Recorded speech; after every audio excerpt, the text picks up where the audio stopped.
Alhamdulillah sehat Pak. Sudah 2 bulan ya, gimana ini?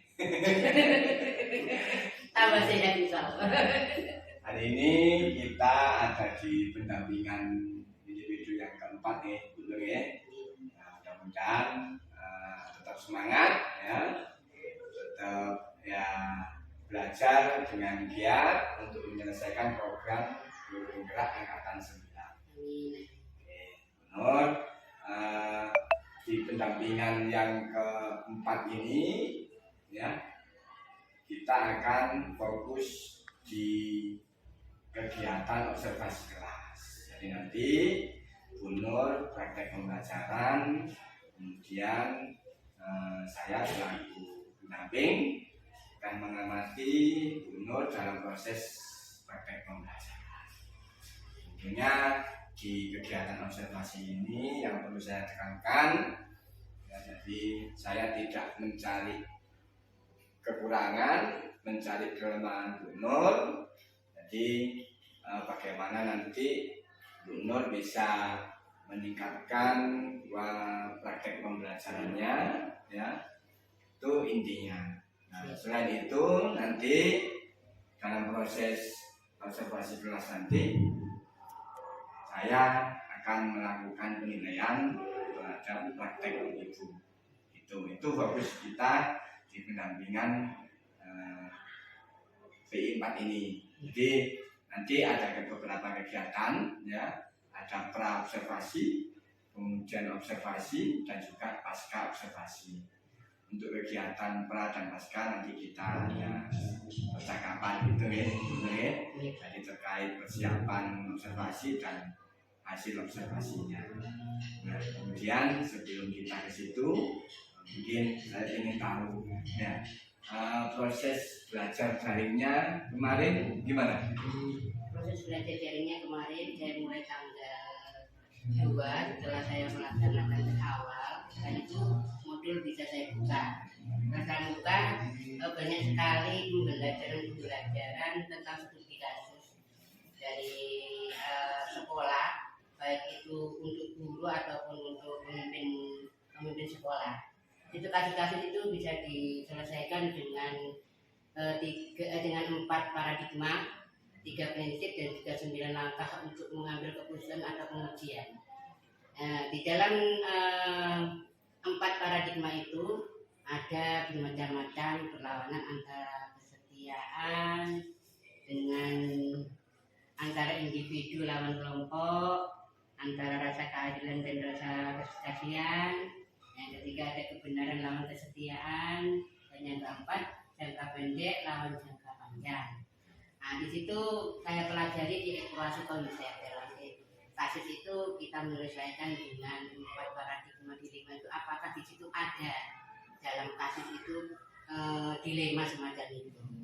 Terus ada prinsip-prinsip yang dilaksanakan dalam menyelesaikan kasus itu, seperti kita melakukan berpikir berbasis hasil akhir. Yang kedua, berpikir berbasis peraturan. Yang ketiga, dengan berpikir berbasis rasa peduli. Di situ saya pelajari di dalam eksplorasi konsep. Dan yang terakhir, untuk mengambil keputusan atau kemudian keputusan itu ada 9 langkah. Tetapi ini mungkin tidak harus digunakan, tapi ini hanya langkah-langkah yang dilaksanakan dari LSN agar kita bisa memberikan keputusan yang lebih enak satu dengan yang lain. Itu ada 9 langkah. Satu yaitu mengenali nilai-nilai yang saling bertentangan. Yang kedua, menentukan siapa yang terlibat dalam situasi itu. Yang ketiga, mengumpulkan data-data secara relevan, secara lengkap dari awal kasus sampai akhir kasus itu. Yang keempat, pengujian salah atau benar atau salah.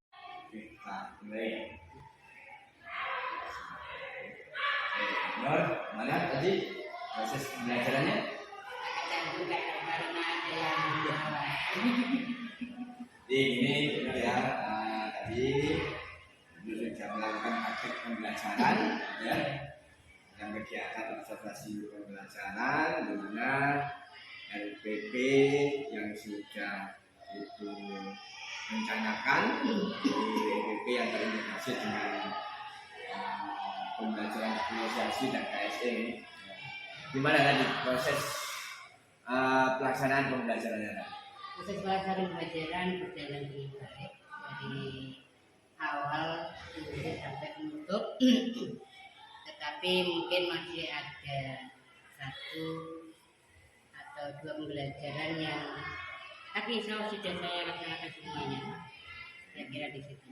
Ya, nanti saya lihat juga memang dari semua rencana sudah ditetapkan.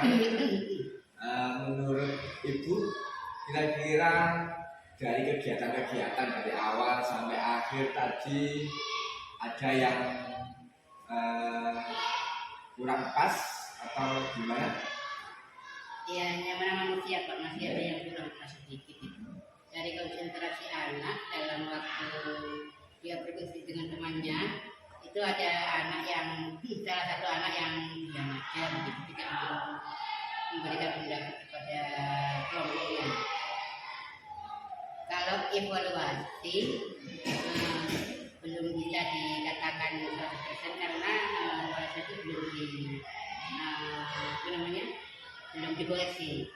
Itu saya belum bisa memberikan jawaban bagaimana evaluasi itu berhasil atau tidaknya. Saya berikan pendapat. Nah, itu hal-hal yang mungkin belum maksimal ya. Jadi ada terkait evaluasi dan respon atau keaktifan siswa. Oke. Nah, kemudian dari proses pembelajaran tadi mungkin menurut Ibu hal-hal yang sudah baik yang sudah Ibu dari yang Ibu rencanakan menurut Ibu apa? Hal-hal yang sudah baik dari kelompok 3 itu Pak yang membuat Alberata. Alberata itu dari kelompok 3 itu sepertinya anak-anak antusias semuanya dalam bekerja, dalam memberikan tanggapan ke satu dengan yang lain, diskusi kelompoknya dan sebagainya dalam membuat alat-alatnya itu sehingga alat-alat itu menjadi alat-alat yang lebih bagus dan dikatakan menyenangkan bagi anak. Oke, tadi dari beberapa hal yang menurut Ibu kurang baik. Dari hal-hal atau kegiatan yang kurang maksimal tadi, menurut Ibu yang perlu atau nanti perlu ditingkatkan. Yang perlu saya tingkatkan mengenai keaktifan anak. Saya sebagai seorang guru atau guru pelajaran, saya harus berusaha agar dalam suatu pembelajaran ini kita semuanya aktif. Kita belajar dan memberikan sebuah dorongan atau memberikan suatu metode yang lebih baik lagi sehingga anak ini bisa lebih aktif di kelompoknya dan dia bisa bekerja sama dengan kelompoknya. Kemudian dari proses pembelajaran tadi ya ada beberapa hal ya yang mungkin hal-hal yang kurang baik lagi. Kemudian Ibu mencoba nanti ke depan membuat metode yang bervariasi ya yang lebih baik sehingga keaktifan siswa bisa ditingkatkan. Dari proses pembelajaran tadi secara umum sudah ya, dari awal sampai akhir ya, sudah berjalan lancar untuk ya, mungkin ada beberapa yang besar. Yang pertama dari catatan saya tadi dari awal di kegiatan awal sudah bagus, sudah ada pemberian motivasi. Kemudian dari dalam menyampaikan tujuan lebih baik lagi kalau dalam proses menyampaikan tujuan itu diberikan penjelasan ya, diberikan penjelasan. Jadi tidak sekedar menyampaikan tujuan, tapi nanti aktivitas dalam kegiatan pembelajaran itu apa? Lupa. Ya, itu ya bisa disampaikan seperti itu. Kemudian Kemarin sudah dibikin karena apa yang mungkin Ibu pahami terkait dengan umpan balik? yang saya pahami tentang umpan balik yaitu eh, kegiatan belajar mengajar antara guru dan siswa dan bagaimana cara memberikan sesuatu dorongan kepada anak, motivasi kepada anak sehingga anak ini bisa memberikan hal yang terbaik untuk dirinya sendiri dan meningkatkan potensinya menjadi anak-anak yang kreatif dan berkualitas. Di umpan balik itu ya, diharapkan tidak sekedar hanya melihat oh bagus, oke, keren, tepuk tangan gitu ya. Jadi artinya dalam pemberian umpan balik itu ada umpan balik yang konstruktif, misalnya kemudian ada saran, gitu kan. Nah, lagi besok dalam proses pembelajaran ya, ketika memberikan umpan balik terhadap hasil kerja siswa itu supaya diberikan penjelasan gitu ya, supaya anak itu bisa termotivasi ya, bisa meningkatkan ya hasil kreativitasnya ya, mungkin ya cara umum sudah bagus ya, bagus pembelajaran. Nah dari proses tadi dari awal sampai akhir, tadi saya sudah menyampaikan ada hal-hal yang perlu diperbaiki, ada yang perlu digunakan. Nah, menurut Ibu ke depan dalam memperbaiki proses pembelajaran tadi, hal yang perlu diperbaiki, rencana yang akan dilakukan itu Rencana tindak lanjut yang akan saya lakukan untuk mengikuti pembelajaran ini adalah membuat suatu kondisi kelas yang menyenangkan dan pembelajaran ini bisa bervariatif dan individu bagi anak ini bisa mengembangkan dan melihat apa yang ada dalam pembelajaran itu sehingga anak ini mengerti, dan saya pun harus mengarahkan kepada anak sehingga anak ini bisa lebih jelas dengan materi yang akan saya berikan dan dengan memberikan metode yang lebih kreatif juga, metode serta strategi serta model yang lebih baik ya, sehingga anak-anak ini bisa paham dan apa yang saya lakukan adalah sebagai harapan daripada murid untuk menjadi anak-anak yang mempunyai bahwa saya adalah suatu pemimpin pelajaran adalah mengarahkan tuntunan kepada dia. Jadi mudah-mudahan apa yang Ibu rencanakan tadi ya terkait dengan tindak lanjut ini ke depan bisa menerapkan terus, bisa konsisten supaya pembelajaran itu bisa berpusat pada anak akan bisa melakukan proses pembelajaran yang menyenangkan gitu ya. Jadi harapan kami nanti Nur sebagai pemimpin pembelajaran nanti bisa memaksimalkan ya di ke depan kegiatan-kegiatan pembelajaran bisa dilakukan. Selanjutnya Nur dari yang sudah di pra-observasi tadi ya, jadi terkait dengan area pengembangan yang ingin dicapai, dengan Nur menyampaikan ada 3 ya. Pertama berkaitan dengan pengetahuan siswa, kemudian keterampilan dan ketiga sikap itu ya. Nah,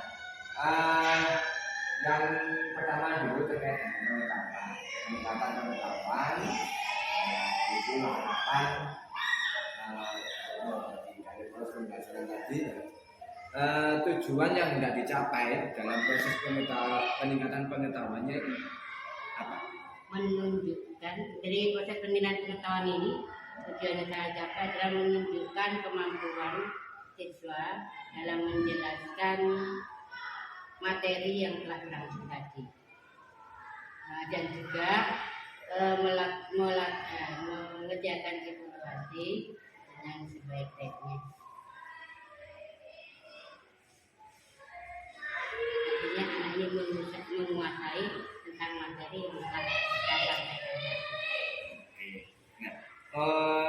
terkait tujuan tadi untuk mendapatkan hasil evaluasi yang baik ya.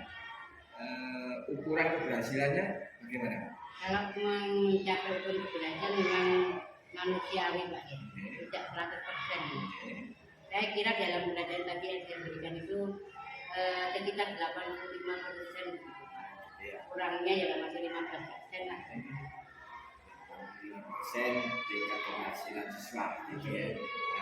Nah, untuk mendukung dalam proses peningkatan pengetahuan tadi mungkin apa yang mungkin Ibu bisa lakukan untuk yang bisa mendukung itu bagaimana?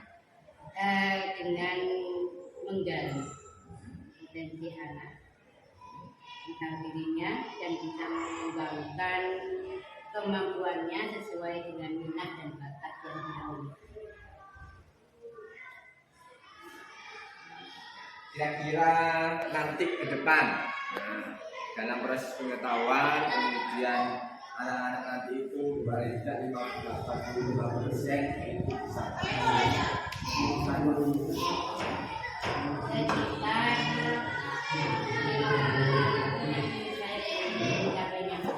Dibawa dalam waktu kami bulan atau lebih dari 1 bulan, setelah 1 bulan insya Allah anak-anak sudah bisa belajar dengan baik. Karena pertemuan 1 bulan itu kan banyak sekali ya terkait dengan pengembangan keterampilan dan sikap bagaimana tujuan yang nanti ke depan itu bisa dicapai. Untuk sikap anak yang saya inginkan ya, anak bisa mempresentasikan hasilnya dengan maksimal sebagai dan rasa kolaborasi anak terhadap teman-temannya bisa menjunjung tinggi dan menghargai satu dengan yang lain.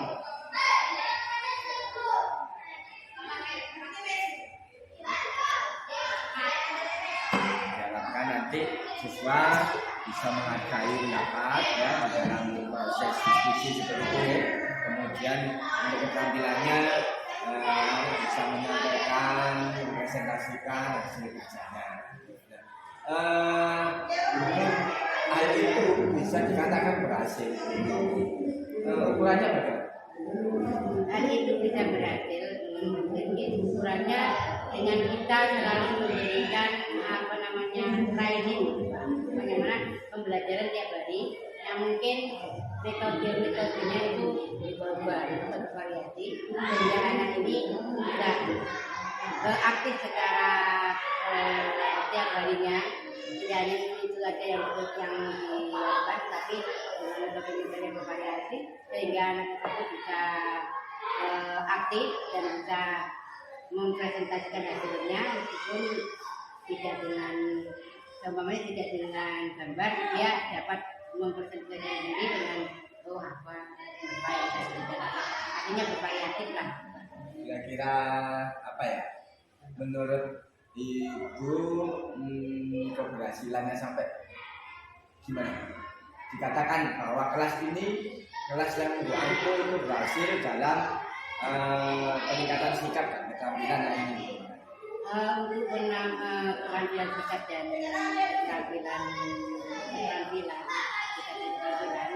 yaitu kita sebagai seorang guru harus memberikan teladan yang baik kepada dia, harus memberikan gerakan yang terbaik kepada dia dan memberikan motivasi dan dorongan kepada dia agar anak-anak ini bisa berkreasi dengan minat dan bakat yang dia miliki. Keberhasilannya tadi ya. Kira-kira menurut Ibu berapa persen tingkat keberhasilannya? Kalau bisa Pak, bisa 100%. Inginnya 100% Pak. Tapi kalau mentok ya 95% lah. Ya. Sampai 100% Iya. Dan untuk mendukung supaya bisa 95 sampai 100%, apa yang akan Ibu? mendukungnya yaitu satu kolaborasi antara berbagai pihak yang ada di sekolah. Jadi terutama kepala sekolah yang harus mendukung saya dan juga teman-teman serta warga sekolah yang lain. Dan terutama wali murid juga kita minta bantuan bagaimana agar kehajatan atau anak-anak ini bisa dipantau di rumah dulu. Kita pesan saran dari wali murid. Kira-kira untuk mendapatkan keberhasilan tadi itu 95 sampai 100 dalam peningkatan sikap atau potensi sikap dan keterampilan anak, kapan atau butuh waktu? Untuk sementara kelas 6 ini saya kira dalam 15 hari ke depan insya Allah saya bisa. Oke, Ibu ya, mudah-mudahan rencana pengembangan Bumi yang Ibu rencanakan ke depan itu bisa terlaksana dengan baik, dengan maksimal sesuai dengan keberhasilan yang akan Ibu capai nanti dalam untuk kegiatan pembahasan observasi ini. Saya cukup nih, Bu ya, untuk pendampingan hari ini juga saya kira sudah cukup terkait dengan pendampingan di akhir ini, terutama hal yang sudah baik atau mungkin yang perlu diperbaiki dalam proses pendampingan ini apa saja? Hal yang tidak baik, saya kira semua sudah baik pendampingan.